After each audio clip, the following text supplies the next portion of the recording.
So our lab this week is a modeling on population growth of organisms, and we're going to focus on a interesting model called de-extinction and rewilding.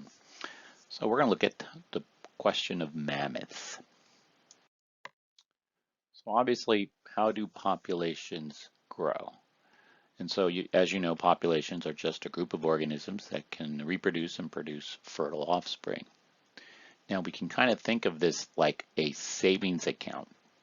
There's a linear growth where you get money from a paycheck and you just keep putting that money in every 2 weeks. Or you can think of population growth as an exponential growth model where there's interest on a savings account. So the money accrues this interest and it grows. So there's something called a carrying capacity. That is the maximum size a population can reach. So there is a point in the environment that can only hold so many organisms. Maybe there's not enough food or water or habitat. Or maybe diseases keep the organism in check, or predators. That population number, where it's the maximum size, is called the carrying capacity. So habitat loss, deforestation, these are things that could also lead to a decrease in population. So does disease and predation may also cause that carrying capacity to decrease. So invasive species offers an interesting model. Invasive species are those that are introduced to environment and then they grow exponentially. The rabbits or hares in Australia, the zebra mussels in the freshwater lakes of the Great Lakes, and of course rats.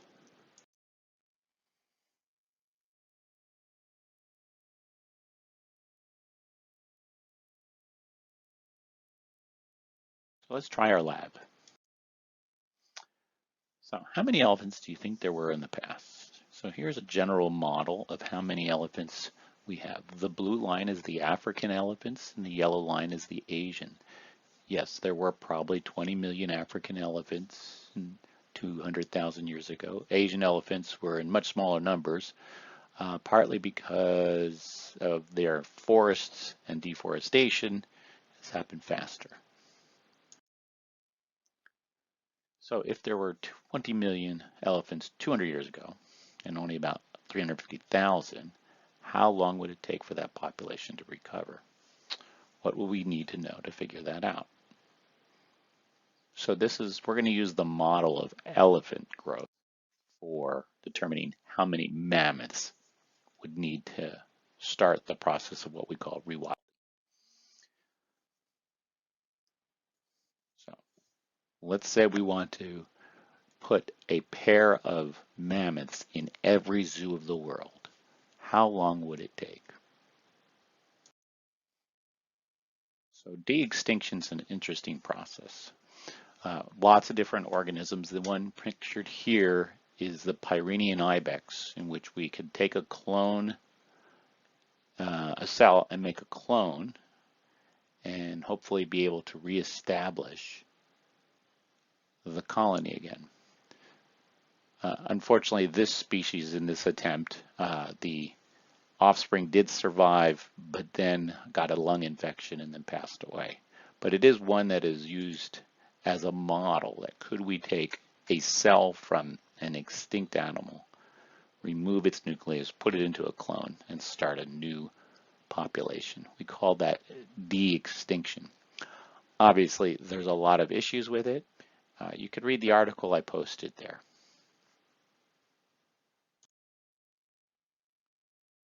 So how many zoos are there currently in the United States? There's approximately 500 AZA zoos, and there's about 10,000 zoos globally.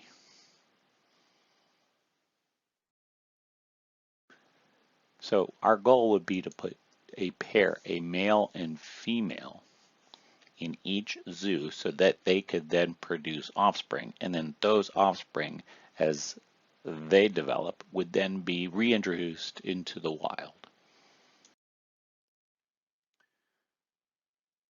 Of course, Is there really a habitat for the mammoths to go to? That's a different story.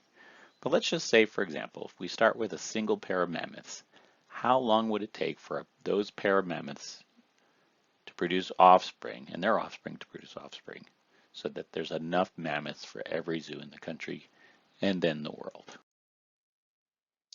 So some things we need to know about this. How long does it take for a mammoth to be able to reproduce? How often does a mammoth give birth? How old do elephants get before they die of old age? How old was a mammoth before it died of old age? And how old before they stop having calves? So we're going to keep it really simple. Okay, so the idea here is let's not overcomplicate our model for this. So we know extinct elephant species became, or sorry, most species of elephants became sexually mature around 13 years. In the wild, males would fight for access to females. So they only get to mate between 25 to 30 years old. And since they're in zoos, our mammoths will start mating at age 10. Mammoths are pregnant for 2 years before giving birth. This is basically the same thing we see in elephants. And they'll spend 3 years weaning them. So that's 5 years between calves. So keeping our model very simple, we're going to assume that every 10 years, a pair of elephants, in this case a pair of mammoths, will have one male and one female. African elephants will live about 60 to 70 years, Asians about 55 to 65. So let's call it 60 years, and mammoth will die. Female elephants will reproduce till they die of old age, but often stop reproducing between the ages of 50 and 60. So we'll do the same for the mammoths. But we're going to let the mammoths live to 60 years, but they'll be able to reproduce all the way up to their death. So in our simulations, a mammoth will give birth to one male and one female every 10 years. And that will start at year 10. Now, obviously, this isn't the real world, but because the model allows for some simplicity here, we're just going to make some trade-offs. The pair of male and female will become part of a new breeding pair when they come of age. All mammoths will live to age 60, whereupon they immediately die. So mammoths who are 50 have just given birth to their last pair of mammoths. So let's use the game board. So what I'd like you to do is, if you haven't already done so, grab a sheet of paper and make 6 boxes and write age 0, 10, 20, 30, 40, 50 and put the arrows. It's going to make sense in just a minute. Okay, so what we're going to do is we're going to use some kind of manipulative. So maybe it's a die, a coins, dry seeds or beans or rice, whatever you're using. We're going to let that little object represent 2 mammoths, one male and one female.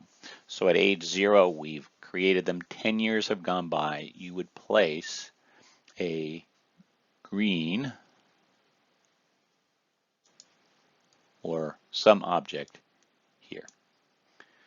Okay, so those 2 have grown and are about to reproduce. So I'm going to move in this case, the green one, my first die, here to age 20. They have one male and one female. So now we're going to place our marker here at age 0. So at this point, I have 2 pairs. I have the original pair, and they've now 10 years have gone by from age 10, and they have now produced another set of offspring, a male and a female. All right, so now 10 years will have gone by, and I now move my second marker to age 10, and now I'm going to move my first marker from age 20 to 30. Now I have 3 pairs of mammoths.